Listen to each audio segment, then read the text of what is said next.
Welcome to Fiery Discourse, your podcast and media featuring dragonesses, female dinosaurs, and other similar stories and scalies. I'm your host, Ludmillanon, and with me are my co-hosts, Angron, Mathmachine, the Shark and Stryker. Today is our 156th episode, and we're discussing the 1959 Disney movie, Sleeping Beauty, to finish off Maleficent Month. So, let's get things started.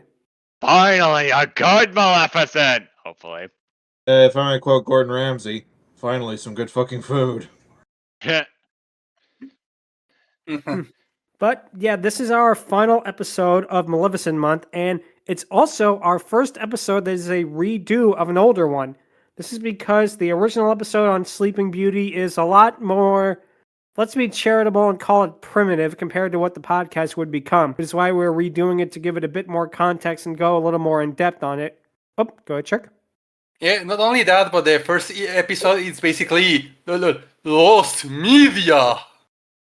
Yep, that's true, because we couldn't upload it to YouTube because Acast is not doing YouTube uploads at that time, but we rectified that now, so here we go. We also have other episode redos planned, and we'll get to those in the future, but for now, let's get started. After the monster success of Lady and the Tramp, Walt Disney wanted to continue the momentum with his next animated movie that was supposed to be the biggest and best animated film he had made to date. Now, what's interesting about this is Sleeping Beauty was in production for years and years because when Disneyland first opened, the castle was Sleeping Beauty Castle. Now, Disneyland opened up in 1955.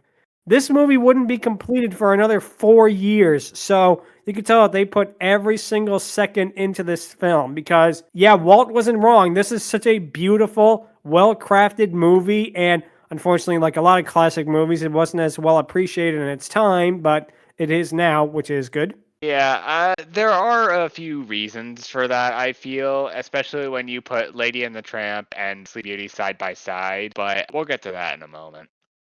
The movie begins with the opening credits, which is set to a choral background of Once Upon a Dream. And one thing I want to point out, even the opening credits here just look so beautiful. Like, you could tell that so much craft and effort was put into this film. It is absolutely amazing. Yeah, it was back during those eras where all Disney productions and all movies in general at the time had these big bombastic openings revealing the credits at the beginning. We give flack to shows like One Piece for being like, oh, they're putting all the credits at the forefront. They're wasting our time a little bit. But one thing to keep in mind, this did it first, and to be honest, it absolutely was the first time waster and absolutely loved the shit out of it. Let's be perfectly honest. After the opening credits, the movie itself begins with a book of Sleeping Beauty opening up as a narrator begins to speak. Now, the narrator is Marvin Miller, who is probably best remembered for being the voice actor behind Robbie the Robot from Forbidden Planet. So I keep expecting him to talk about going to Clystron 9 during this part. The book itself is done up in such a beautiful medieval style with the lettering and artwork. And even this is just so amazing. I mean, granted, we're probably going to gush about this movie a lot more than some usual stuff, but after doing the stuff that we have done these past month, it's easy to see why, you know? The narrator talks about how a king and queen had longed for a child for many years, and one day, their wish was granted. They called their daughter Aurora after the dawn because she brought so much light into their lives. The narrator says that a great holiday was proclaimed, so all may pay homage to the princess, and the story begins on that day. Oh, go ahead, Angron. My first thing to what I was talking about earlier. The art direction here, it's pretty nice, but compare that to Lady and the Tramp, it feels a little flat, to be perfectly honest. Like, I see this, and I just think about all those YouTube shorts where it's like how Ancient Evil depicted cows, dogs, cats, all that stuff, but then it's versus medieval, and to be honest, that kind of brain rot has sadly ruined. It's still beautiful, don't get me wrong. Yeah, I'm terribly sorry. Something that's pretty apparent early on with this movie is that there is a surprising amount of padding in it. In all reality, if we're talking just pure story, this could have been a 45-minute movie rather than an 80-minute movie. That said, it is good padding. This is the kind of padding where you still enjoy what's going on. It may be extra, may be fluff, it may be filler, but it's still entertaining. And that's what these early movies excelled at. Even the stuff that didn't matter was nice to watch and hear. Yeah, that's true. I definitely get where you're coming from. Yeah, I definitely see where you're coming from, Matt, because again, it's a great story, don't get me wrong, but it's definitely one that could have been streamlined. But with that being said, this movie's only 75 minutes, and every second of it, there is something going on in this movie that is just so wonderful. We then zoom into the book, where various citizens begin arriving into the courtyard as a song plays that says, "Hail to the Princess Aurora." Now, what's interesting is the tune here would later be reused in Sword in the Stone, which is another Disney movie with the Dragoness that we're going to talk about in the future. One of the things that's amazing is it's not just the animation on the people, although they look really good in this sequence. What the most amazing part of this sequence is the backgrounds, because the backgrounds were designed by Evan Earl, and this man was an absolute genius. Every single frame of this film looks like some sort of a medieval tapestry. Is this the best Disney movie? That's debatable, but it cannot be denied this is not one of the most beautiful Disney movies. I get what it was going for. It personally throws me off a bit. I definitely agree that this is quite a bold direction for Disney to have gone in back in the day. Everything looks so angular, so like out of a medieval paint. That's what they were going for. Props to the guy for doing it. And it kind of does throw me off a bit. We then zoom into the castle where the narrator says about how the kingdom celebrated this day. He goes on to explain how King Stefan and Queen Leia have long awaited this day. A royal herald says that King Hubert and Prince Philip has arrived, as the narrator says that Philip is betrothed to Aurora to unite the kingdoms. This movie isn't considered one of the funniest Disney movies, but man, this movie really does have some great moments, and it's right off the bat here, because Philip's look at baby Aurora being one of complete confusion is a really good one right there. I think it's just with the facial expression. It just feels so realistic. The herald then proclaims that the three good fairies have arrived. As they do so, the three fairies fly in as they turn from translucence to solid, and it just looks so natural. I like to refer to these three as the three good stooges. In a way, that does kind of fit, because they have that kind of dynamic. Oh, yes. They're just the female Three Stooges of the other fairies. As they come in and become less light, you can almost see like some sort of incorporeal shapes in the light, as if you're looking at like seraphs, which... The three fairies, Flora, Fauna, and Merriweather, fly over to Aurora and coo over her before they then approach the king and queen. Flora is voiced by Verna Felton, who was a major voice actress for the studio, as well as one of Walt Disney's best friends. She voiced many characters in the studio, including the elephant matriarch from Dumbo, the fairy godmother, the Queen of Hearts, Aunt Sarah, and, bit of a fun fact, the husband in Lady and the Tramp was voiced by her son, as well as Winifred from Jungle Book. And in one of those eerie touches that life likes to do sometimes, she died the same day as Walt Disney. And they were such good friends, and she was in all of his movies, so kind of weird when that happens. Huh. You might have seen her in a non-Disney performance as Wilma's mom on the Flintstones. Nice. Flora then blesses Aurora with the gift of beauty. We see some swirling cosmos here, and it's actually reused later on in the short Donald in Mathmagical Land, so it's interesting how they managed to reuse that there. We then see roses appear on the screen as it zooms into them to reveal the beauty of Aurora, with tree footage of the background actually taken from Ave Maria from Fantasia. If you look closely, it's the same exact tree and sunrise footage. Nice. As a chorus sings of her beauty, the next fairy comes up to give her gift. Fauna is voiced by Barbara Jo Allen, who was a very popular radio personality of the time. She is best known for having a character called Vera Vague, who basically was a 1930s, 1940s gender-swapped Johnny Bravo. Huh. Interesting. Fauna blesses Aurora with the gift of song. We then see the cosmos again before nightingales fly by. The chorus sings of her second gift. Just as Merriweather is about to give her gift, the wind blows and lightning strikes. Green flame fills the room as Maleficent arrives, and even without moving, even when she's on screen for maybe 2 seconds, Maleficent might be one of the greatest and most imposing film villains of all time. Not just Disney villains, not just animated villains. I'm talking about film villains in the history of cinema. Right from the get-go, you can tell that this is a woman that oozes evil. Like, again, her performance, everything about her from this one moment pretty much shows what she is, who she is, and ultimately where this film is going because of her. Like, this is quite possibly the most dangerous villain in all of Disney. A domination from someone like her in an era such as this, then yeah, look no further than Maleficent. There are others that do it a little better for me, but yeah, it cannot be denied that Maleficent is definitely up there as the best of them. Oh, definitely, definitely. Now, Maleficent is actually voiced by Eleanor Audley, who was also Lady Tremaine in Cinderella, and later performed the voice for Madame Leota in the Haunted Mansion attraction.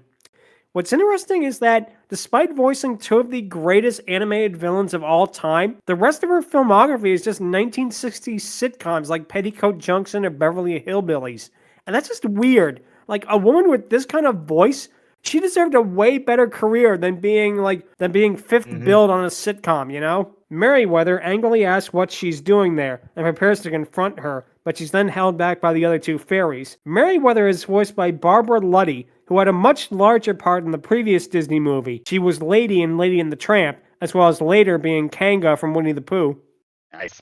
Maleficent then compliments King Stefan about the amount of people there, noting that there's nobility, royalty, the clergy, and even the rabble, laughing at the last part as she's referring to the three fairies. Merriweather again tries to confront Maleficent but is held back. Maleficent then remarks she was not given an invitation, as Merriweather remarks that you weren't wanted. According to Disney, Maleficent actually did receive an invitation, but before she could actually get it, she murdered the man who was to deliver it for stepping on her property. So it's her own fault, and this is not the last time that she did it to a person trying to deliver an invitation either. Why else was she not invited to Patchy's house party?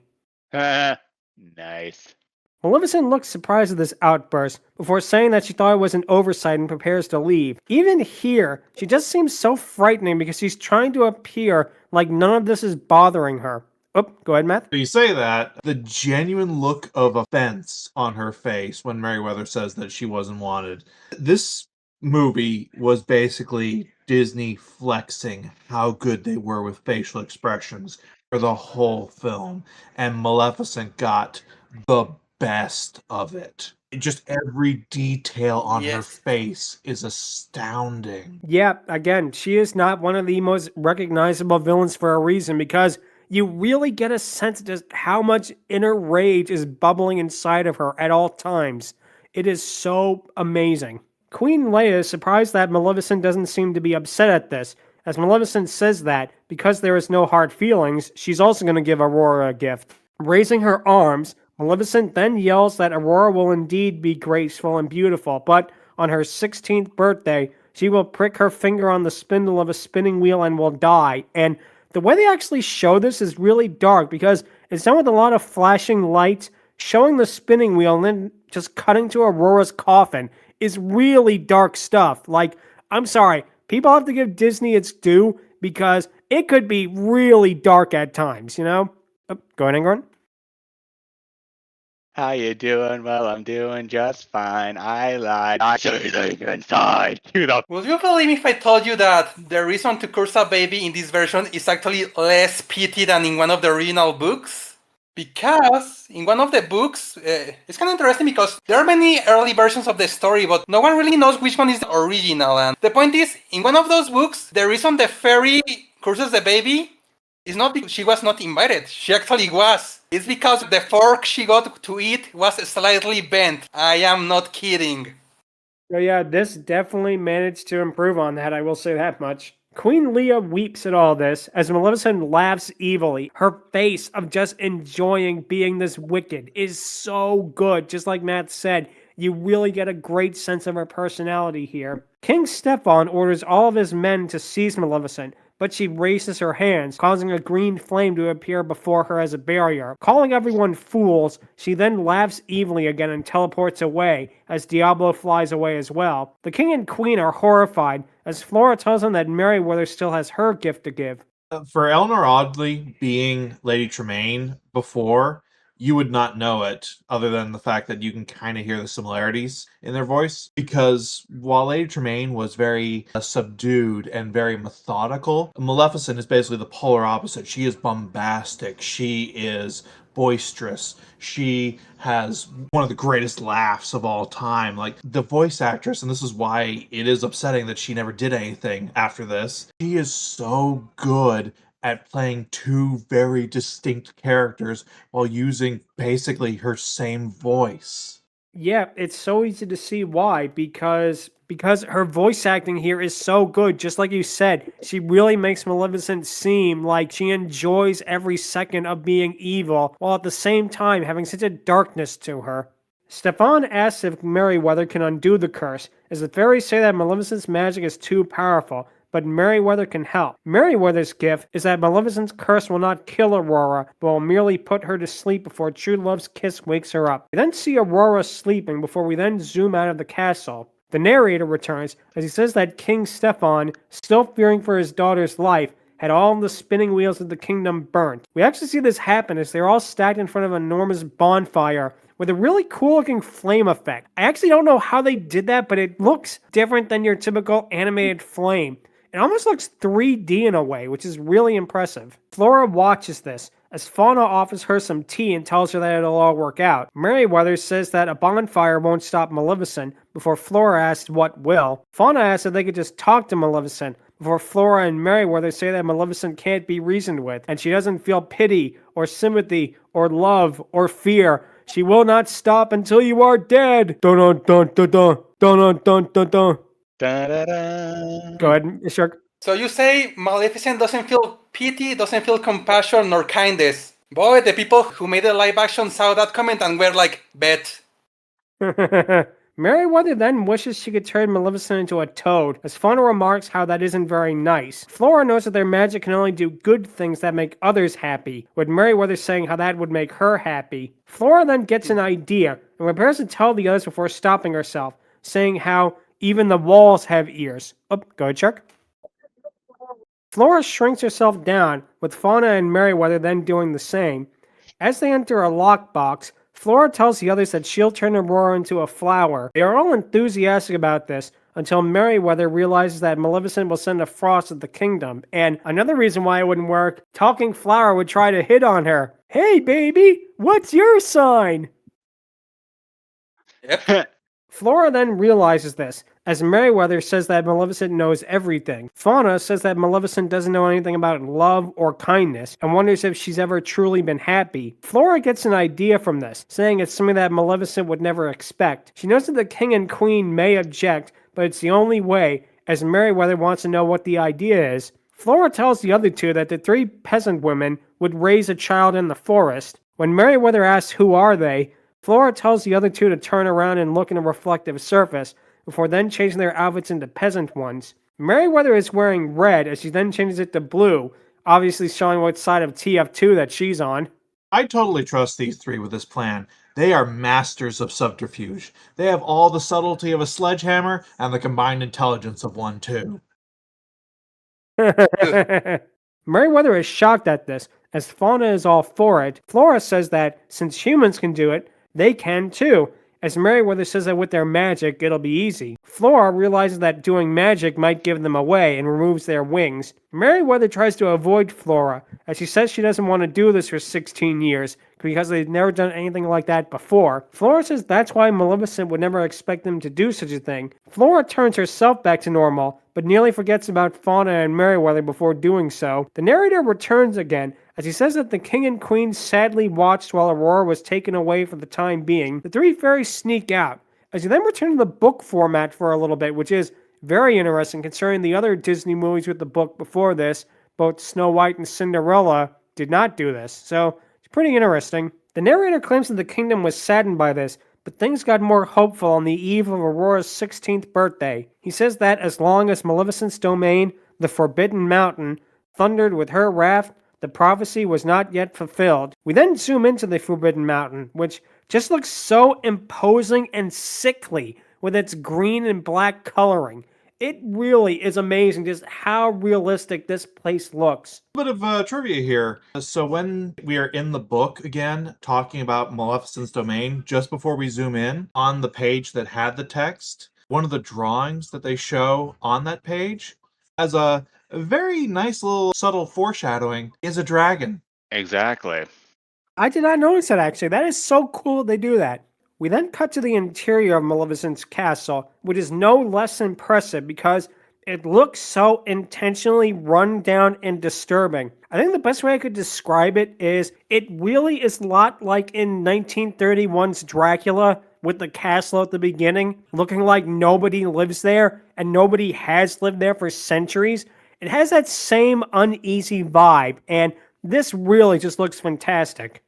Maleficent then rages about not being able to find Aurora, yelling how she couldn't have vanished into thin air to her henchmen. Maleficent's henchmen have really cool, unique designs. They're kind of like animal people, but they're not anthros, if that makes sense. A little bit of trivia here. These creatures are called just goons. So, quite literally, Maleficent has a loyal army of gooners. But enough about us. Exactly. Wow. I did not expect that, but wow, that certainly does change things. Go ahead, Angron. Yep.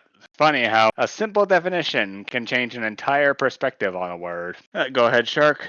Yeah, that dragon form of hers can motivate her gooners. Yep. As she continues to raise her arms and rant, I love the little detail that lightning strikes and purple flashes happen on the screen as she gets angry. Great little bit of character animation there. However, as she asks her henchmen if they searched everywhere, one of them, a pig-faced henchman, who is actually voiced by the man who would later voice Captain Crocodile in Robin Hood, he proudly tells her that they searched every cradle in the kingdom. Maleficent shouts at this, before laughing and telling Diablo that for 16 years, these guys have still been searching for a baby. So, these goons are not exactly the smartest of goons because, well, you know. This was my favorite joke in this because of just how proud he is saying, oh, they searched every cradle, and just the look of absolute shock and disdain on Maleficent's face. But also, after this, she has probably the single best, oh, I'm gonna kill these motherfuckers laugh I have ever heard from any villain ever. Yeah.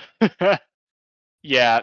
Basically, her goons were so busy, gooning that they couldn't really get anything done. Take that as you will. Maleficent then yells that they are all fools and imbeciles. She strikes at them with her scepter, causing lightning to hit all of them and collapse to the ground, despite the fact they try to flee from her. Maleficent then groans in anger at how they are a disgrace to the forces of evil. Not the faces of evil, the forces of evil. There is a difference. La la la! We're not in this movie. She then instructs Diablo to go and find a maiden of 16 with hair of sunshine gold and lips as red as rose. After warning him not to fail her, Diablo flies out as we then cut to the forest. And we have been gushing a lot about the background work in this movie, but this by far is the most amazing example of it because this forest looks so real. It looks like you can literally just leap into the screen and walk around in it, which is even way more impressive because when this is all hand-drawn, this is when computers were the size of a room. There were actual physical human beings making something this beautiful. It's amazing. It really, really is.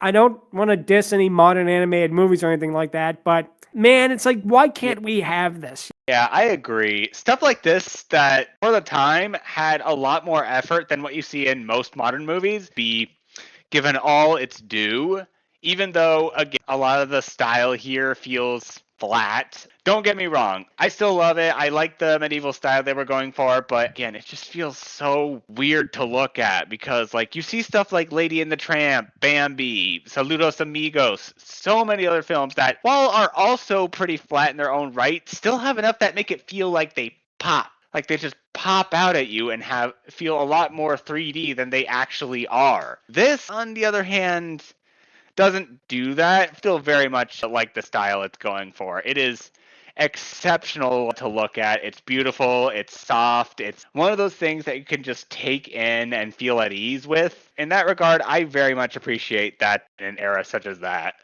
Personally, while I am impressed with the background work and think that it is gorgeous, I still think that the biggest feat that they pulled off in this movie was the facial expressions.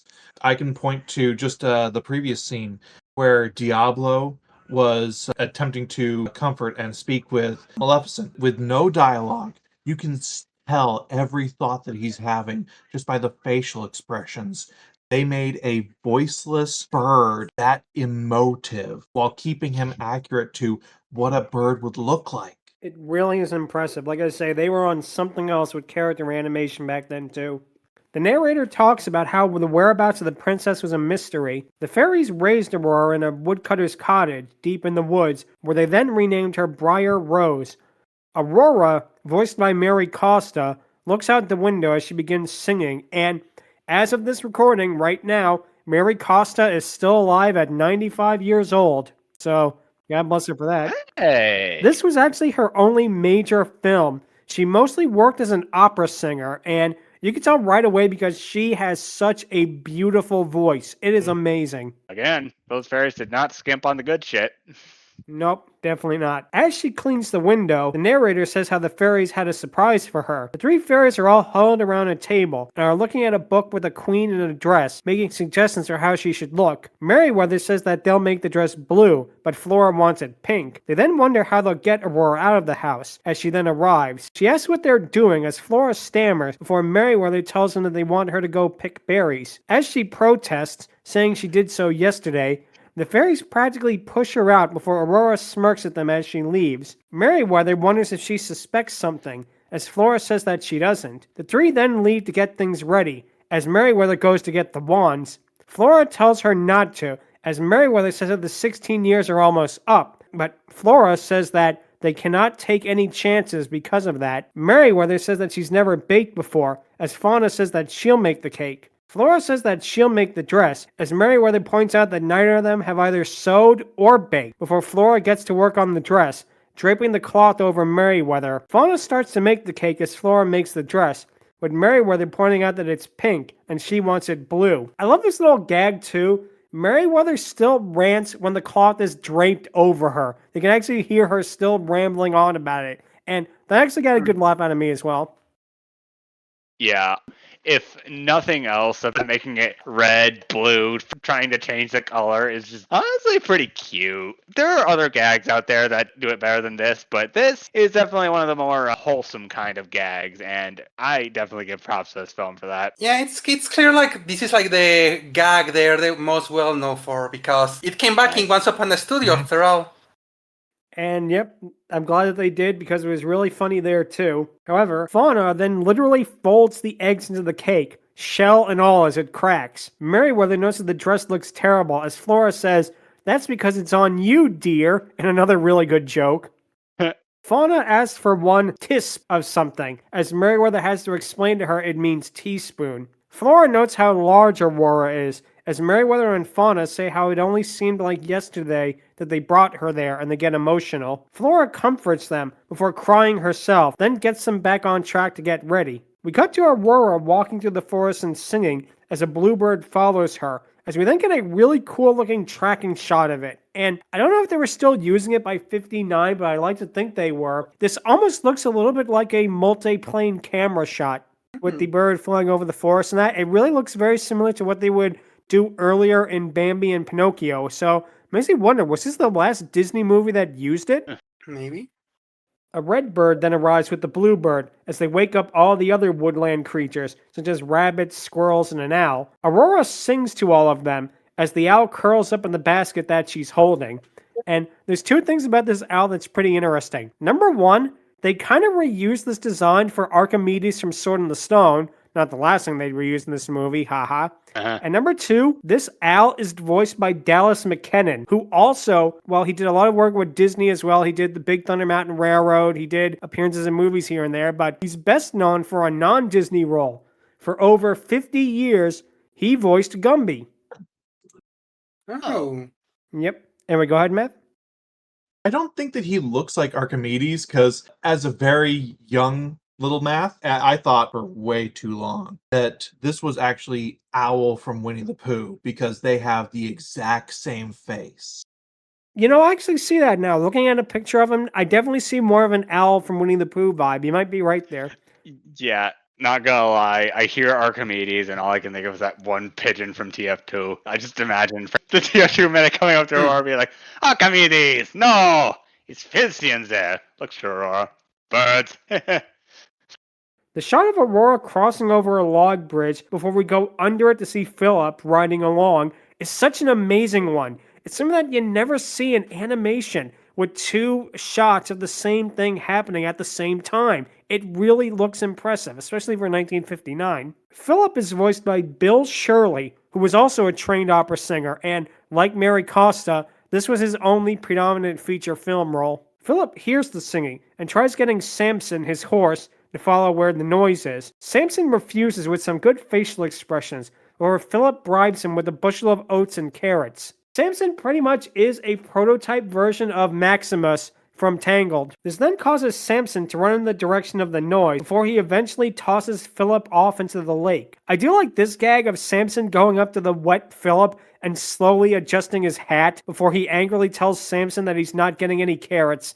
That actually is a really funny joke. We then cut to Aurora singing with the woodland creatures, as she then begins singing Once Upon a Dream, which is really just a beautiful song. All the songs were taken from Tchaikovsky, and I am one of those people. I cannot listen to the original ballet without hearing these lyrics, and I'm pretty sure that's true for 99% of other people as well, because, man, between the lyrics and Mary Costa's voice, which is just phenomenal, this woman was born for this kind of role.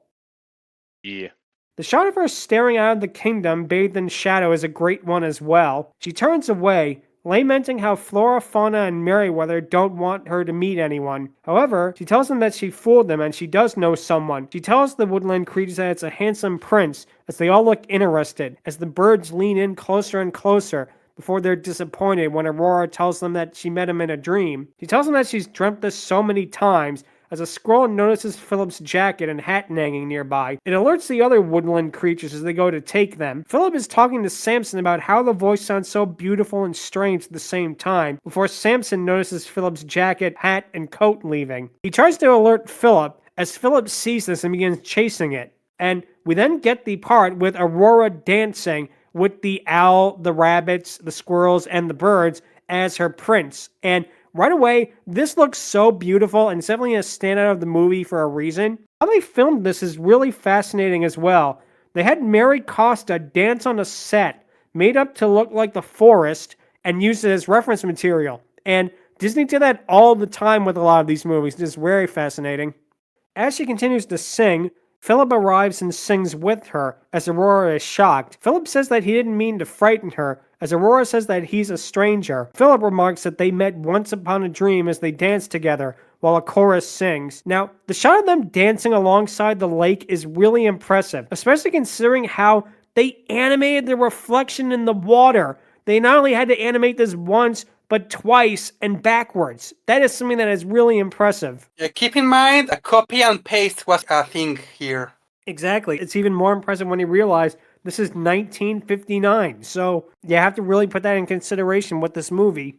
Aurora and Philip then look over the kingdom as he asks Aurora her name. She says that she can't say it and then runs off. Philip asks when he could see her again, as she says never, then corrects herself to say maybe someday as she runs to the forest. She then invites him to her cottage that evening. We then cut to Fauna presenting the other two with her cake, which is so lopsided it is literally falling over, and this is probably the funniest visual gag of the movie. Fauna then looks over to Flora's dress, which is a complete mess of a design, as Flora says that, "Oh, I improved upon it." However, Merriweather has had enough of this nonsense, getting out of the dress as she leaves to get their wands. The cake literally melts as Merriweather then arrives with them. Flora closes all of the windows to make sure nobody sees what's going on. Merriweather then uses magic to make the mop and broom come to life, and in a really cute little reference, the mop and broom walk exactly the same way as the brooms from Fantasia does. When they start using the magic and all of these objects come to life, especially when Flora starts to sing a little bit, I actually genuinely expected to hear the lines, Higitus, Pigitus, Megatus, Mum, Prestidigitatorium.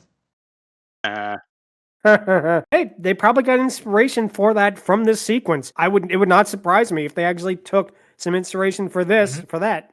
Flora then manages to make a beautiful dress for Aurora, as Fauna has the cake ingredients read the book and make itself. And it's a good thing that Merlin's Sugar Bowl didn't show up, because that guy's just a total diva, always wanting to be in the front of the line. Merriweather then dances with the mop and the broom before seeing the dress and turning it blue. Flora turns it pink as Merriweather turns it blue, obviously calling forward to the popularity of TF2 in the future. Merriweather then eventually turns Flora's dress blue, as she turns Merriweather's dress pink. The two battle with magic, as the magic then poofs through the chimney. I like to refer to this scene as Red vs. Blue Episode 0. Nice, nice. We cut to Diablo flying through the woods before he sees the blasts of magic. He flies to the cottage and looks in the chimney before being blown back by the magic. And this is cute and all, but I think they kind of missed an opportunity for a joke. You should have had Diablo turn both pink and blue for a second. I think that would have been really cute, but what do I know? Also, this is probably one of the earliest moments of you had one job. One job. Inside, Merriweather and Flora have turned the dress into a hideous mismatch of both being pink and blue at the same time, before they then hear Aurora coming back. They then turn the dress back to normal and finish the cake, as Merriweather still turns it blue, and in a fun touch, it actually stays blue for the rest of the film.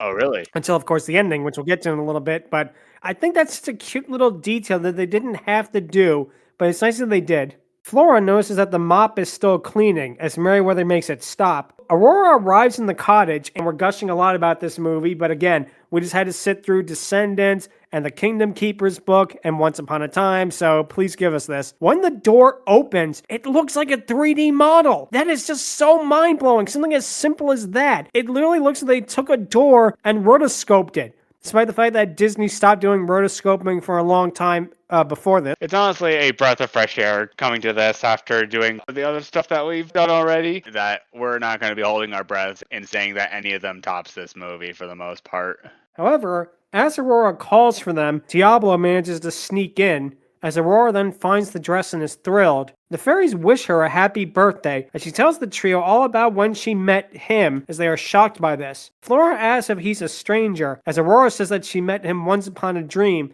and begins singing and dancing around the room with Fauna. Fauna notes that she's in love, as Flora and Merriweather talk about how this is terrible. Aurora asks why, as now she's 16, but Flora explains that she is meant to be married to somebody else. The fairies tell her about how she is truly Princess Aurora, and how she is going back to the kingdom that night, as Diablo watches this and smirks. Aurora is shocked at this, saying that she wants to meet the man that she met earlier. Flora tells her that she may never meet that man again, as Aurora runs up to her room and begins sobbing. We then cut to the castle, where King Stefan looks out the window, as he sighs that he doesn't see Aurora coming back.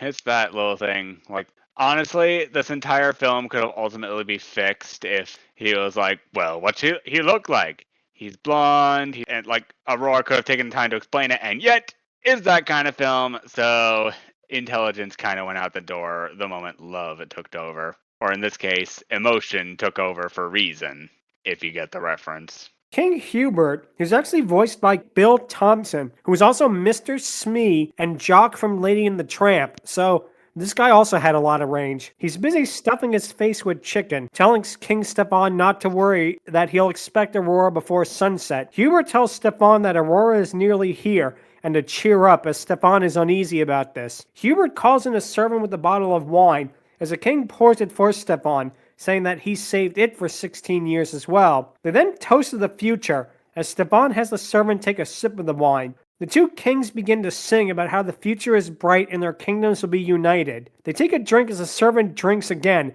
getting more and more plastered. They sing again, and Hubert fills up Stefan's glass once again. And it's good that King Hubert is doing this, but obviously the job should have gone to Squidward Tentacles. Hey Squidward! Hey Squidward! Hey Squidward! Hey Squidward! Patrick, your glass is full! Oh yeah!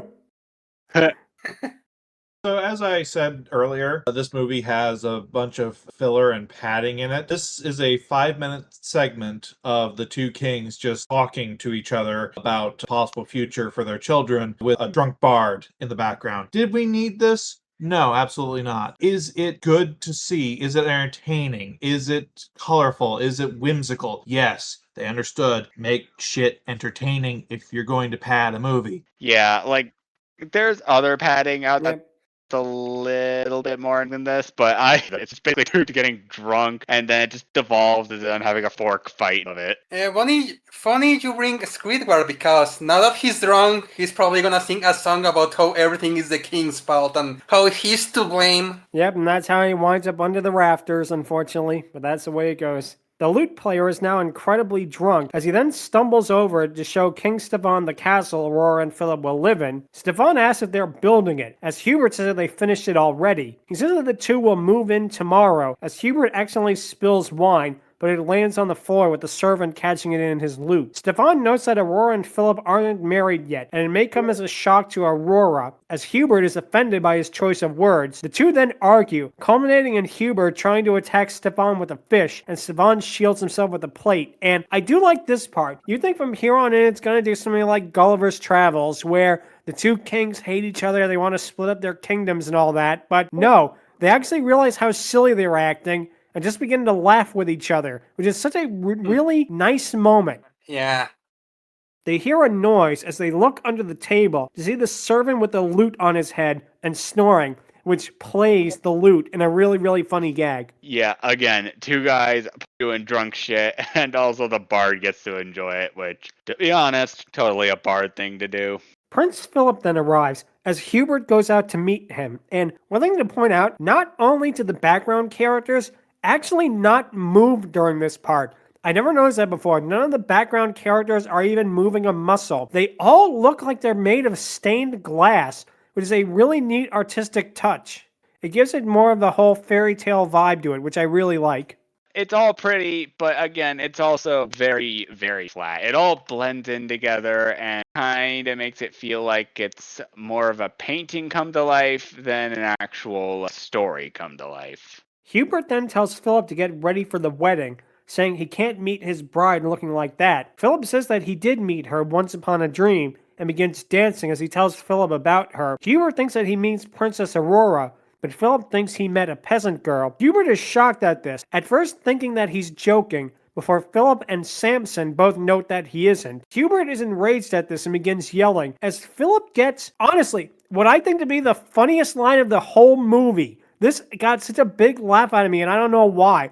It's when he says, "Now, father, let us be reasonable. After all, this is the 14th century." Yep. Like I say, it's just something about Bill Shirley's line delivery combined with the line itself. I'm actually shocked that, Philip is such a fun protagonist. He really is such a good character, Go ahead, Angron. Yep. Yeah, I'll be perfectly honest. This guy right here would be the person to help inspire Link a little. Like, mainly the one with the cartoons, but so reasonable, jaunty, and so eager to leap into action. It's just, I am very much surprised that Miyamoto hasn't openly admitted that this film was the inspiration for Link, but I'm sorry. This right here definitely helps that. Hubert then demands that Philip comes to his senses as he rides off to meet with the love of his life. Hubert paces back and forth, wondering just how he will tell Stefan about this. We then cut to the fairies and Aurora going through the forest as we see more of these really amazing backgrounds. We then cut to them in the castle as the trio lead Aurora up the stairs. They then go to Aurora's bedroom as they give her one final gift, a tiara, which is a symbol of being royalty. Aurora weeps at this, not ready for her life to change so much, as the three fairies decide to leave her alone for the time being. As Aurora cries, the fire in the fireplace grows before turning off. It turns out that Maleficent is standing there, illuminated only by her eyes and her scepter, and even in this sequence, she just looks so sinister without seeing 99% of her body. Just this alone sends shivers down your spine. Yeah, and from that point forward, this is where Maleficent takes center stage. Yeah, she does most of this stuff from the shadows, but there's a reason she is called the Mistress of All Evil, because you are about to witness someone who has had this plan coming for 16 years, and now she has. I'll let Lud explain why. Her scepter then turns into a giant green ball of light as Aurora follows it. hypnotized by its beauty. And I didn't know Lochnar was in movies this far back. Good for him, good for him. He started in 1959, then he got his big breakout role in 1981. Good for him. I like that for a big glowing green ball of evil. We then cut to the three fairies as Merriweather laments that Aurora has to marry a prince. Aurora continues to make her way through the castle as Merriweather wonders if they should tell Stefan about the man that she met earlier. Flora then sees Aurora walking and realizes that Maleficent is behind this. Aurora walks up the stairs, led by the light, and sees a great piece of animation. How she's just hypnotized by this beautiful light. It's the only thing made of light in this sequence, and when it's supposed to be warm and comforting, is instead deeply disturbing and evil. The trio then make the entrance large enough to fit all three of them as they look for her. Aurora follows the light to the top of the tower, where she sees a spinning wheel, mesmerized by its beauty. Maleficent commands Aurora to touch it in a cold voice. Eleanor Audley's performance here it really is just so fantastic, how she sounds here. Oh, go ahead, Matt. I still love that the three good fairies were stopped because the wall in the fireplace came back, and it took them a few seconds to realize, oh, we have magic wands, and just remove it again. There's a reason I call them the three good stooges. The word you're looking for here is spellbinding. The fairies then arrive, as Maleficent calls them fools for thinking that they could defeat her, the mistress of all evil. She mocks them, showing them their precious princess, as she then steps aside to show them the knocked-out Aurora. Maleficent then laughs evilly before teleporting away as the fairies go over to see her. She is just so imposing here. That is why I feel she's one of the greatest cinematic villains of all time, because how she doesn't just commit evil acts, how she enjoys them, while at the same time being dead serious. Oh, go ahead, Shark. I think something that really makes the reveal of Aurora almost dead really shocking is the fact that she's actually drawn with more detail here. Like, you know the joke like, oh, which book this character will pick up? Because, you know, usually characters and items they pick up are drawn more simply, like more flat colors and all of that, and background objects have more detail and all of that, and yeah. In that shot, Aurora is like that, because you've seen it like more colorful, more flat, more simple. Suddenly seeing it like with all of this detail really gets you. However, Flora then says that she'll never forgive herself for being too late as the sun begins to set. We cut to King Stefan, Queen Leia, and King Hubert all waiting for Aurora. Hubert tries to tell Stefan about Philip as the town crier says that they will meet the princess and fireworks begin to go off. We cut to the tower as Aurora is sleeping in her bed with the fairies all watching over her and weeping. Flora then turns away as the fairies all go to their balcony to stare at the kingdom. Fauna and Merriweather note how the king and queen will be so sad about this, as Flora says that they won't. Until Aurora is woken up, all of the kingdom will sleep as well. The fairies then make themselves tiny and begin to fly over the kingdom, making everyone sleep with their wands as a chorus sings over the footage. I love the little details here too, like the fountain turning off and all of the candles going out as everyone is put to sleep. Everything is literally put to sleep. Not just people, but almost everything inanimate as well. Oh, go ahead, Matt. So, I want to understand this correctly. These three idiots bungled up, and their solution to this is, oh, we're going to put everyone else in the kingdom under the same curse so that they don't get mad at us. Between them and Maleficent, which one's the evil fairy again? Huh, nice. Although don't say that, because that's how we got the Maleficent movie, and no one needs that.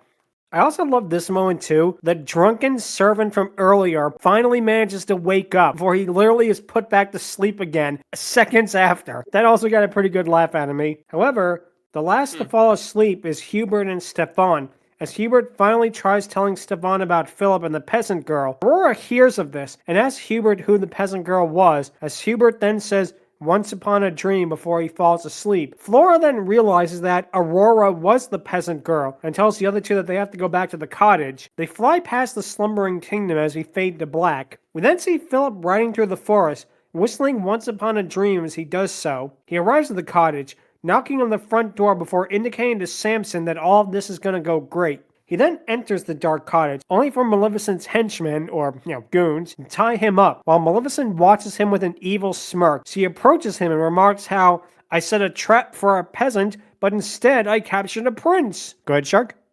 I remember watching this for the first time, and this is probably one of the earliest instances of getting jump scare because the goons jump like that, the music gets loud, and it really, really gets you.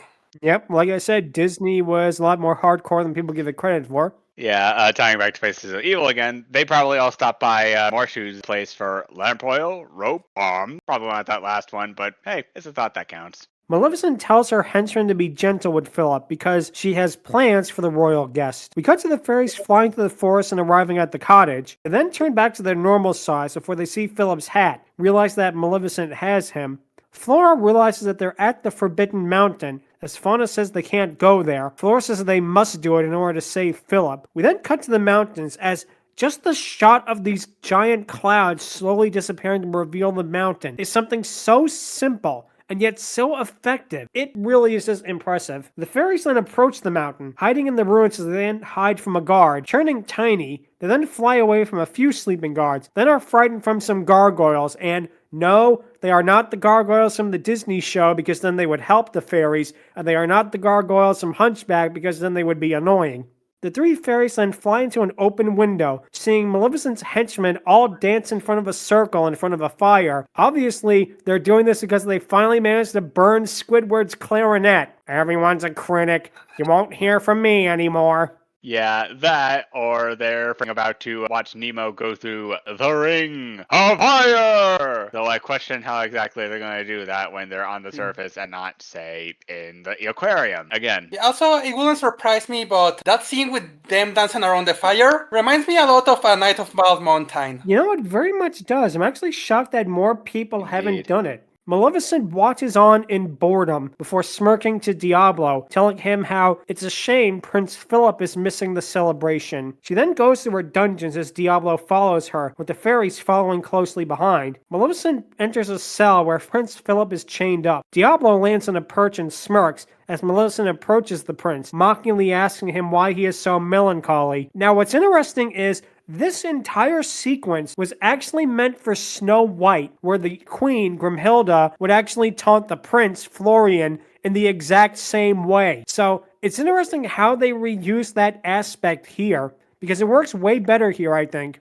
Maleficent mocks Philip by telling him that a wondrous future awaits, the destined hero of a charming fairy tale come true. She then uses her magic to show him King Stephan's castle, telling him that in the tower, Aurora is sleeping, and how she is the same peasant who he fell in love with yesterday, and how lovely she is. Now, just the way she says this is so evil. Maleficent says that 100 years shall pass, but that is nothing compared to a steadfast beauty, and we get a close-up on her face here that is just so creepy. How she not only physically manipulates him, but is just psychologically tormenting this guy just because she can. She says that now the gates of the dungeon part and our prince is free to go on his way, as we see Philip as an old man. Showing the elderly man on an equally elderly horse, she mocks him by saying how he rides on his noble steed, a valiant figure straight and tall, to wake his love with true love's kiss. She then mocks him by saying how true love conquers all, and laughs evilly, which this right here, this moment is what makes Maleficent one of the best film villains of all time, because not only has she physically managed to subdue this guy, she is going to torture him by giving him what he wants when it's too late to enjoy it. That is so messed up, this scheme of hers. Like, imagine if it was Link, that would be even more messed up. Then again, Philip tries to lunge at Maleficent, but he can't because he's chained up. Merriweather tries to charge at Maleficent, but she is stopped by the other two, as Diablo seems to notice this. Maleficent doesn't, as she takes Diablo and leaves to leave Philip with these happy thoughts. She then says how it has been a most gratifying day and locks the dungeon door. She then says how it is the first time she will sleep well in over 16 years. As she and Diablo leave, the bird then seems to notice something before the three fairies enter the cell. Using their magic, they manage to free the man from his chains and destroy the lock. Flora then says that the road to true love may be barred by still many more dangers, which you alone will have to face. She gives him the shield of virtue and the sword of truth, as she says that they will help him triumph over evil. I don't know why I enjoy the joke that the magic that they use for freeing Philip from the chains and unlocking the door is the magic of soldering iron. Huh, that is true, you know? Flora then tells Philip to hurry up as they all run out of the room, only to run into Diablo, who flies off in caws. The four then run down the stairs, only for Maleficent's goons and Diablo to try and stop them. Philip is then cornered by a window and manages to fight them off before leaping off to the roof. He then slides down and begins to rescue Samson. Maleficent's goons prepare to crush Philip with boulders, only for Flora to turn them into bubbles. They then shoot arrows, but Flora then turns them all into flowers, as Philip looks on in amazement at this. Merriweather frees Samson in the same way as she freed Philip, as Philip then rides off on his horse. The henchmen then try using boiling oil, but Flora protects him with the rainbow, or at least it looks like she protects him with the rainbow. What actually happened was Rainbow Dash saw this and flew incredibly fast to save Philip from getting hit. So, no wonder she's the element of loyalty. So when Flora was freeing Philip, she said the line, "The road is going to be barbed with many dangers which you alone will have to face." I guess what she meant by that is, we're going to encase you in a bubble of our magic. That is true, that is true. Diablo then calls and chases them, but Merriweather chases him back, managing to turn him into stone. Diablo goes to berate her henchmen, but then sees Diablo having been turned into stone. I really do like this moment, because Maleficent is actually horrified at Diablo being turned into stone. Not just because she lost one of her allies, but Diablo really was the only being in this entire film that she showed any kind of kindness towards. So it's like the last good part of her has died, which really is impressive. I'm going to pull up a line from earlier in the movie where the fairies said that they can only use their magic to do good. What good is there from turning a pet bird into stone and killing it? I do not know. Oh, go ahead, Angron. Okay, going back from earlier. Taste the rainbow, motherfucker! Secondly, yeah, kind of a dick move turning one of Maleficent's only true and loyal friends into stone. Like, honestly, the only worst thing I can think of in terms of Disney is when Magica the Spell's brother Poe got turned into a crow and was forever lost, courtesy of Scrooge's interference. Well, all I can just imagine is Merriweather showing the other fairies Diablo and being like, "Hey girls, look what I made. It's a stone, Merriweather. You didn't make it. It's a bird! I used magic on it! Maleficent's henchmen then tried drawing the bridge up, only for the fairies to help him leap over it. I do love this shot of Maleficent in shadow as she shoots lightning at Philip. It's such a really great one because all we see are her eyes that are such filled with rage at this moment. Philip rides off, managing to avoid the lightning, as Maleficent casts a spell, sending a forest of thorns to be around the castle to stop Philip and be his tomb. The animation of the thorns growing out looks really good as well. Philip then sees the thorns as Maleficent laughs evilly at this, and if memory serves, I think this shot of Maleficent laughing is taken from earlier in the film when she was laughing about what happened with Aurora, which honestly is a good reuse of animation. Philip then uses the sword to slice through all of the thorns as the fairies help out as well. Maleficent sees this and fumes, teleporting over towards him. Oh, go ahead, Angron.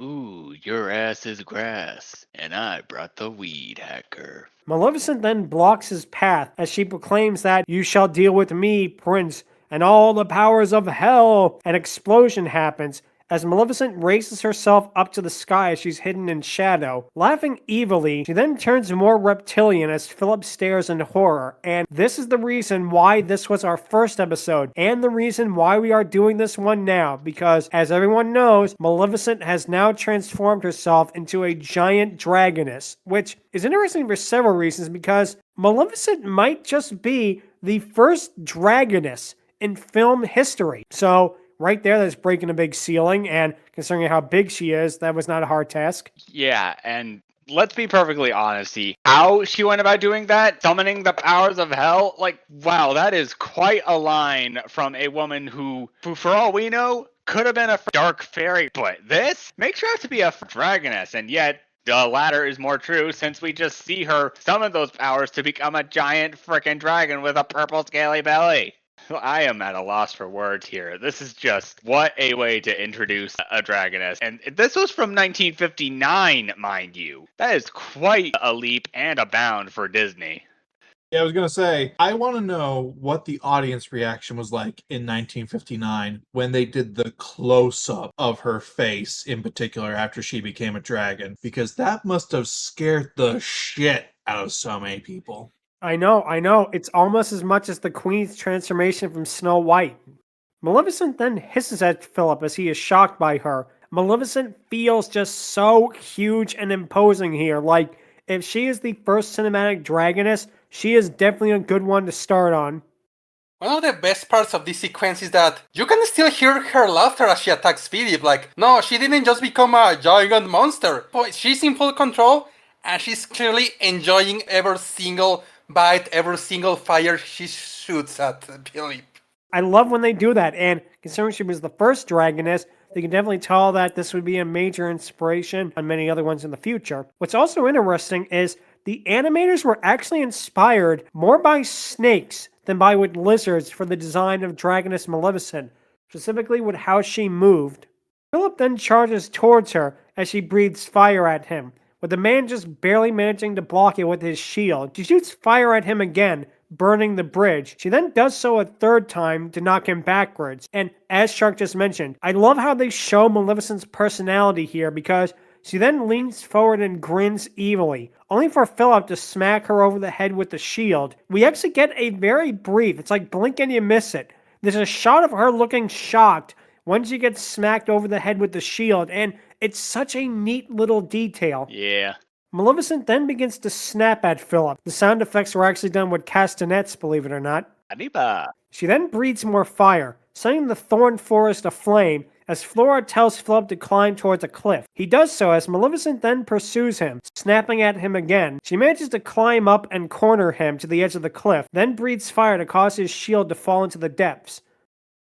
Rare Disney animated movie animation error. In a couple of these scenes, you can see that her eyes are blue or gold instead of green. Disney has confirmed that, canonically speaking, when she's in dragoness form, her eyes are supposed to be green, so that was a mistake. Huh. Well, nobody's perfect. Flora blesses the sword by saying, "Bless this sword to be sure that evil dies and truth be pure." And this scene is great and all, but you know what it really needed? It needed all of the peasants show up and they begin to chant, "Evil dies tonight!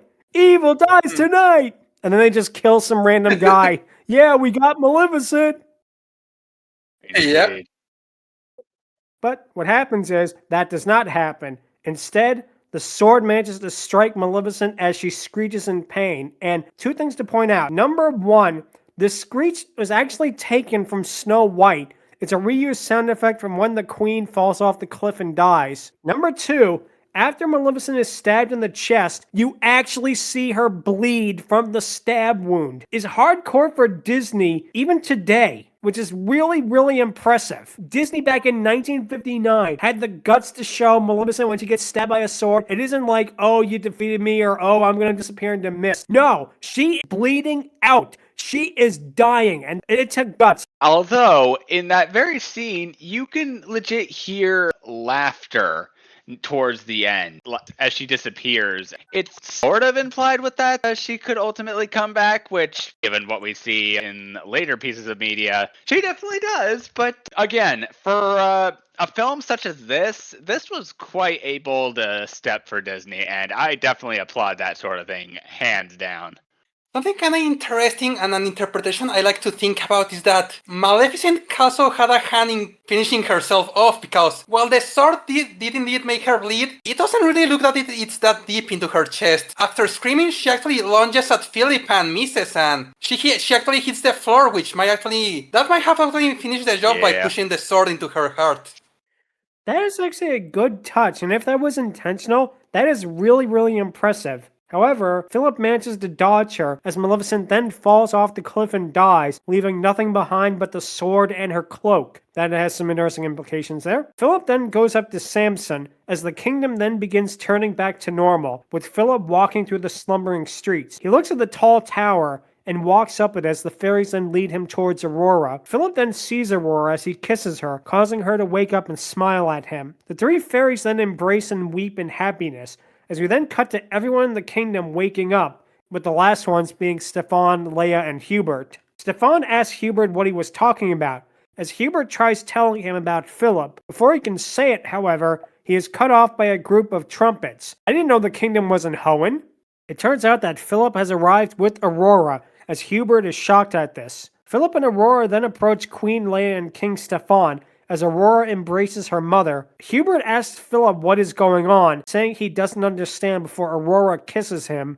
Aurora and Philip then begin waltzing to Once Upon a Dream, as Stefan, Leia, and the fairies watch on. Hubert still doesn't understand what is going on, but he is happy. Fauna cries as she says how she loves happy endings. Flora says that she does as well, before noticing that the dress is blue. She makes it pink, thereby making all of the Disney merchandise have Aurora have a pink dress, before Merriweather then makes it blue again. What's interesting here is, as they dance amongst the clouds, this was actually meant for Snow White, then it was meant for Cinderella. It was actually meant for the previous two Disney princess movies, but they actually saved it for this one, and I could see why, because it really fits here in a way that I don't know if it would in the other two. What's also interesting is the animation in this scene was actually reused for the ending of Beauty and the Beast. In the end, when Belle and Beast are dancing, it's literally just them traced over this sequence. Yeah, you'd be surprised how often Disney does that with some of the modern films nowadays. Not even The Princess and the Frog is safe from this. As they continue to dance, it then turns into an illustration, and this is such a cute touch. I literally did not notice this until this viewing. The illustration is turning from pink to blue on Aurora's dress. That is such a cute little detail. The movie ends with the book closing, and that's it for Sleeping Beauty. Contrary to popular belief, Sleeping Beauty was not a box office bomb. However, because it took so much time and cost so much to make, it was very hard for it to make its budget back. It always was a critical success, and with time, now it became a commercial one. It's always funny how great movies sometimes take a very long time to find its audience. Look at movies like Citizen Kane, or The Thing, or A Christmas Story.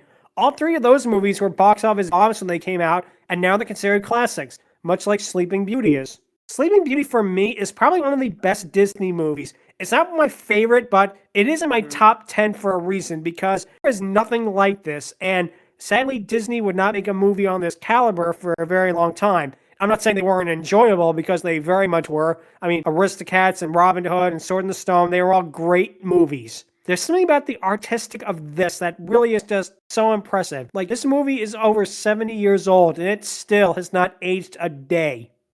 That being said, I compare this film to something like A Link to the Past. Like, there's a lot that it did as first, and to be perfectly honest, it made for quite an amazing experience, both of them. And they were both bold and exciting new steps in a direction that neither company had ever really done before. There are some things that keep it from being my absolute favorite. Close to top 10 for sure, but I'm sorry. This film, for me, felt a little different in a way that made it feel like it was a little bizarre and a little off to me. Like, not in a bad way, mind you, but just in a way that made it feel a little weird to me. But that is actually going to lead to the question of the week, which is, what is your favorite classic Disney movie? And I'll go first, and my choice, I actually have two answers. My first choice would probably be the obvious one, because not only my favorite Disney movie, but my favorite animated film ever made is Fantasia, because, I mean, it's Fantasia. What do you have to say about it, you know? That hasn't been said by 50 million other people. I'm actually going to say what my second favorite is, because I feel like Fantasia belongs in a completely separate tier list. Like, it's not just like S tier. It's not just like triple S tier. It's on a tier where the alphabet doesn't even matter. It'd be like quantum physics level tier. So, with that being said, my second favorite classic Disney movie is going to be Pinocchio. Because Snow White is a fantastic movie. Don't get me wrong. It is a great, great film. Pinocchio takes everything Snow White did and increases it tenfold. The animation in this movie is absolutely beautiful. Every single little aspect of it is perfect. The story is great. You have so many iconic characters and iconic songs. You have Honest John and Gideon, and you have Stromboli and the Coachman. 4 of Disney's most iconic villains of all time. This movie gave Disney its theme song, and the man who voiced Jiminy Cricket does such an amazing job with it. It has so much humor, too. I mean, people don't realize Pinocchio is surprisingly funny, but it's also really, really dark. This actually might be Disney's darkest movie until Black Cauldron, because the boys on Pleasure Island, they don't get turned back. They don't get saved. They're doomed. Pinocchio is safe, but no one else is. It's one of those movies that really, it's amazing. It holds up so well. It has one of these shots of animation that never gets talked about, and I don't know why. It's the part where where Pinocchio is going to school for the first time. We have a slow zoom in from the top of like a tower of the village to Pinocchio's house. This looks phenomenal. This is something that would have been mind-blowing 70 years later. And yet it looks so fresh. Pinocchio is actually my second favorite Disney animated movie because, again, first is Fantasia. But with that being said, I feel like Pinocchio is another movie like Fantasia that for me is just 10 out of 10, perfect score. You have reached your final form, no notes. It really, really is such an amazing movie. And it's still referenced to this day. And thank goodness that the live action remake has just came and went with literally nobody talking about it anymore. Thank goodness for that. With that being said, Pinocchio is just such a fantastic movie all around. I cannot think of any way it can be improved aside from maybe being a little longer. But so yeah, that's going to be my pick. It's going to be Fantasia on the list that is separate from the rest of the Disney movies. But my second choice is definitely going to be Pinocchio. Let's see, Angron, what would your pick be? Oh, we're going 2 for 2, so might as well throw my 2 into the list. First one is probably going to be fairly honest, but yeah, it is definitely going to have to be Bambi. Like, there were a lot of classic films that I watched back in the day. One of them being Dumbo, another being Robin Hood. Yeah, I 100% was immediately smitten with Bambi, even during my high school years, but I freaking love this movie. It's adorable. It's one of those films that's more of a journey through life sort of story, and I exceptionally love it. And to be perfectly honest, you thought Pinocchio was dark? Bambi goes a little harder than that. Like, there are legit gunshots in this film, and there's at least one body that follows this. Like, no joke, this film will put Pinocchio to shame in that regard, even though Pinocchio kind of has a little out of edge. But yes, this film, so many characters in it, like, is a film that 100% deserved to freaking have a sequel in the DVD era, and that sequel did not disappoint in my opinion. Second one is gonna be Robin Hood. Yeah, this pretty much inspired a lot of people back in the day. It's funny, it's charming, Robin Hood is amazing, Little John is pretty great, the sheriff, yes, Prince John and Sir Hiss, let's be honest, we've all made jokes with him. There's just so much about this film that is amazing that there's not really much to talk about. It's charming, it's got funny moments. It's just basically that kind of film for people like me who just enjoy animal films, and this is partially what inspired Zootopia, let's be perfect. As a little bit of a third thing, I mentioned this already a little bit, but Dumbo. It's a childhood classic about an elephant trying to stand out, trying to free his mom. Bambi was pretty sad, but I felt more of this when I was a kid, because A, I hadn't really seen Bambi at the time, but B, you feel for that elephant. You feel his struggles. You feel for everything that he goes through. And there are a lot of people who not only A, stick up for him, but B, actually help him. And to be perfectly honest, I am for that kind of thing. Like, yeah, no joke. There's a scene that is, let's put it nicely, interesting for a reason. But to be honest, I never saw it that way. I saw it as people wanting to help out Dumbo, and I very much appreciate that. Like, this, Bambi, and Robin Hood are going to be my top 3 picks for classic Disney films. And I have no qualms in saying that. Yeah, I can definitely see why, because again, Dumbo has so many great moments in it as well. You know, it's one of those movies that it's actually probably the shortest of the Disney movies, and yet it manages to pack so much in it. It's such a well done movie. Let's see, Matthew, what your pick be? We define classic for Disney movies as anything Walt had a hand in. And technically speaking, he did because of earlier versions of this, even though this came out well after his death, and I believe that this is the last one that we can define as Walt having a hand in Robin Hood. It is such a classic movie. I will actually wager a good amount that any millennial and younger, this was their first introduction to the character of Robin Hood, and for many of them, probably still their favorite. The charm and charisma that all the characters had is something that can't be understated. For this being a Xerox era movie, and for those having noticeably like lower quality in animation or storytelling, it did not skimp on the voice cast. That's something that Disney has always excelled at, and just the all of the characters in this make it so fun and entertaining and just a pleasant watch all the way through. Everyone is charming, everyone is fun. This is one of their funnier movies and has great comedic villains because of that. The main characters are just so good at everything that they do. They've left such a lasting impact on pop cultural zeitgeist. You say Robin Hood, odds are you're probably going to think of the Fox before you think of any other version, just because it's that well known and that beloved by people. Exactly. I have to say that with Robin Hood, it's a movie that really, really holds up so well. Much like all the other ones we've discussed, like the voice cast is incredible. Robin and Marion are probably the best Disney couple ever. I mean, and I do mean that. Yeah, overall, it's a fun movie, and I like that. I feel like that's a lot of what's Disney missing nowadays.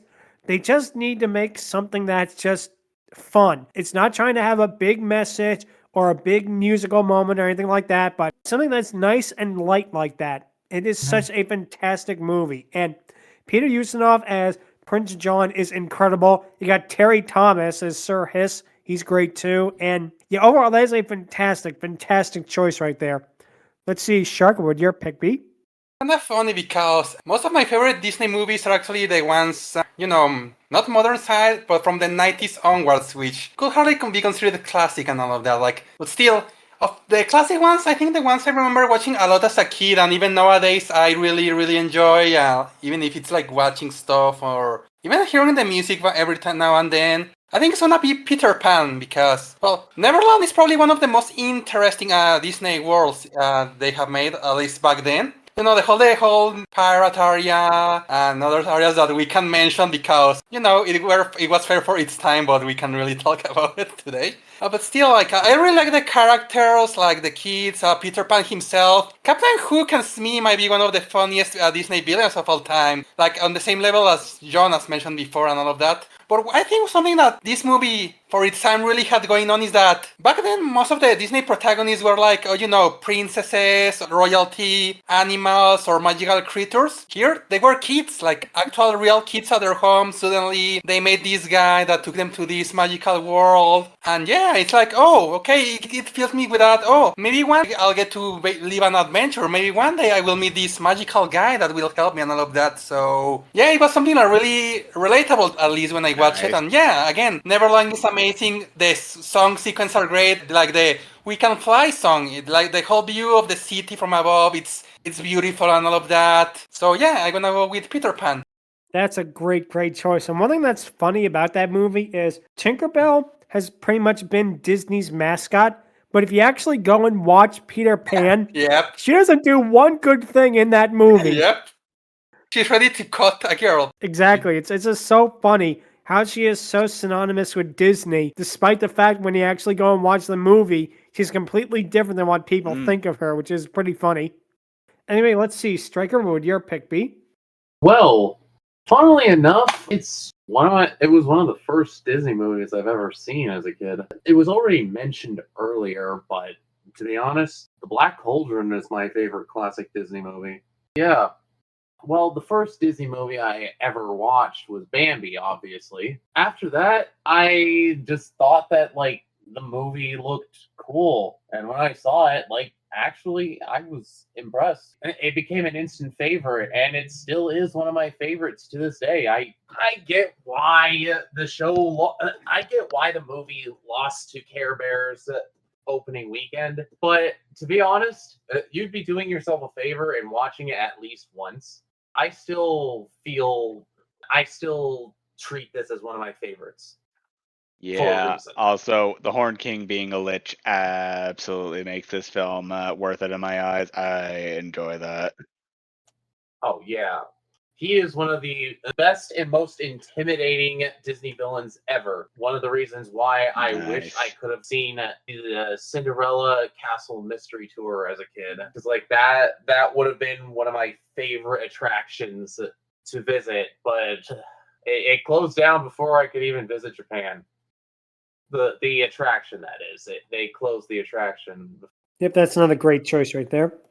Now it is time for the patent pending Dragoness Scale, where we are going to rank our Dragoness. And considering the fact that she was the first Dragoness to ever be ranked, this is going to be very interesting. Last time we ranked her, Maleficent got 8 out of 10s across the board. Now, maybe it's just me after having watched everything else in Maleficent Month. That seems like it does her a disservice. I'm sorry, I cannot in good conscience give her anything lower than a perfect score, because not only was she probably the most influential Dragoness ever made, even if she was the only Dragoness that ever existed in all of film history, she is so good. She has literally every single part of a Dragoness we like. She has a fantastic design.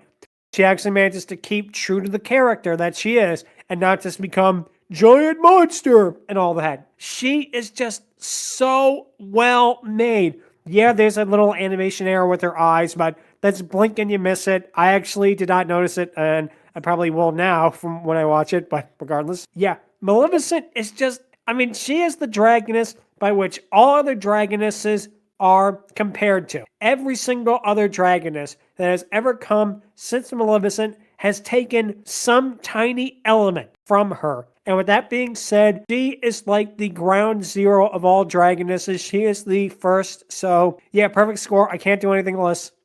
Angron, what would you give her? Yeah, I think I'm also going to go with the perfect score. Like, barring the fact that we covered not so great Maleficents in the past, I honestly think that given everything she's done beforehand, definitely lends credence to what she does as a dragon in the movie. And like this just feels like her ultimate ace up her sleeve, and I very much like that. Again, everything you said about her mannerisms, her stature, what she does as a dragon, like, it is just honestly amazing that this was the starting point for someone like Maleficent. And going forward, she definitely helped inspire quite a generation of dragons. Like, yeah, Reluctant Dragon was the first dragon, as it were, for Disney, unconventional, but Maleficent might as well have been the more conventional of dragons. And yeah, this definitely helps bolster that fact. So I am going to go a perfect 10. Nice, nice. Let's see, Matt, what would you give her? So I think originally we gave her 8s across the board because we had this idea going in that 10 was going to be deserved for the top of the top, the creme de la creme, the greatest of the great. This was going to be incredibly rare that we would ever give this, and we were looking for the absolute best. And we were only basing it on her as a dragon rather than her character as a whole, which, especially after all of the other things that we've seen, not just this month, but like all the other things that we've seen that show just how bad stuff can get, I think we heavily underestimated how rough a lot of this was and did her a disservice. She has incredible characterization and dialogue. The voice acting performance is top notch. Eleanor Audley is so good at what she did. And again, it's a damn shame she's never really done anything besides Lady Tremaine and Maleficent. She is presented as such a powerful, imposing figure, and the amount of detail that they put into her to bring life to her with all the facial animation that they did in this movie, especially on her, was so well needed to fully realize how distinct this character is from all others that Disney has ever made. And that's not even to bring up the Dragoness mode at this point, which is one of the most imposing figures that Disney has ever created. To say that this dragon is probably in the top 5 for scariest things that have ever been in an animated film, let alone a Disney film, is putting it lightly. She is just the embodiment of a imposing. And between all of that, between finally coming back to this and seeing what actual bad movies are, and just how well and detailed everything about her in all forms is, how can she be anything but a 10? Exactly. You really hit the nail on the head there. So let's see, Shark, what would you give her?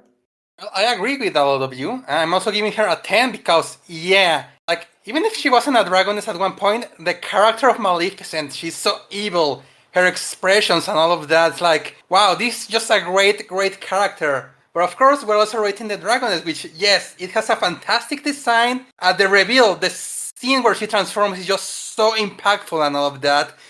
You will remember it for your life. But I think like the biggest reason I really have to respect her, or the reason I have to give her a perfect score, is because of the impact. She is the one that made the whole Billion becomes a dragon thing stay in stone, stay in movies. Almost every single dragoness you've seen was influenced by Maleficent in some way. Bell Bottom. Oh, she turns into a dragon because it's a classic trope. The villain turns into a dragon. That's a trope that Maleficent created. Oh, Queen Narissa. Well, the movie Enchanted takes various iconic things from Disney movies and added here. Well, Maleficent's transformation was iconic. Queen Wicked from Bonicola. Again, she's based on, storybooks, villains, and Maleficent is one. Make her turn into a dragon at some point and all of that. Even Ludmilla. Her whole shtick with her transformation is that it's supposed to be a comical satire on Maleficent. So yeah, no Maleficent, no Ludmilla. So we have to give her a 10, even if it's just for that.